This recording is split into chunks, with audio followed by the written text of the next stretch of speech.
एक तरफ देश के भीतर नफरत की सियासत चलती है, मुसलमानों के ठेले, दुकानों और रोजगार पर हमले होते हैं, बीफ और हलाल को मुद्दा बनाकर भीड़ को उकसाया जाता है, और दूसरी तरफ हमारी सरकार विदेश में जाकर हलाल को भारत की कमाई का सबसे बड़ा जरिया बना देती है। ओमान ने भारत के हलाल मीट सर्टिफिकेट को मान्यता दे दी है और अब ये उम्मीद जताई जा रही है कि आगे 55 इस्लामिक देश भारत के हलाल सर्टिफिकेट को मंजूरी देंगे।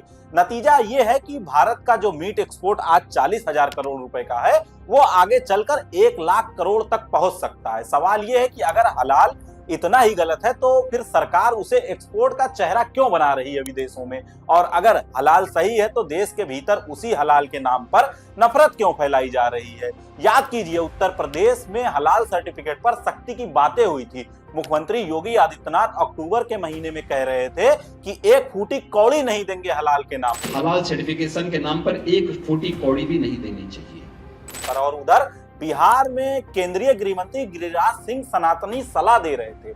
झटका और हलाल को लेकर सांस्कृतिक नसीहतें दे रहे थे। आत्मा की आवाज, झटका मीट खाइए और एनडीए के उम्मीदवार को वोट दीजिए। आप किसके सुन रहे हैं?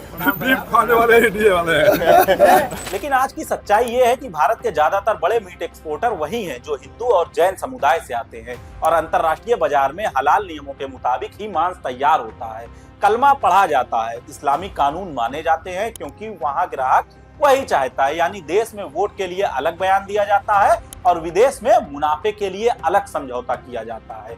यही असली सच्चाई है। सवाल सीधा है, अगर हलाल गलत है तो सरकार उसे विदेश में मुद्रा कमाने का हथियार क्यों बना रही है, और अगर सही है तो देश के भीतर उसी हलाल के नाम पर गरीब मुसलमानों को क्यों निशाना बनाया जा रहा है। सियासत घर में नफरत बोती है और तिजारत बाहर उसी नफरत को गिरवी रखकर मुनाफा कमाती है, और यही दोहरापन आज की राजनीति का सबसे बड़ा सच है।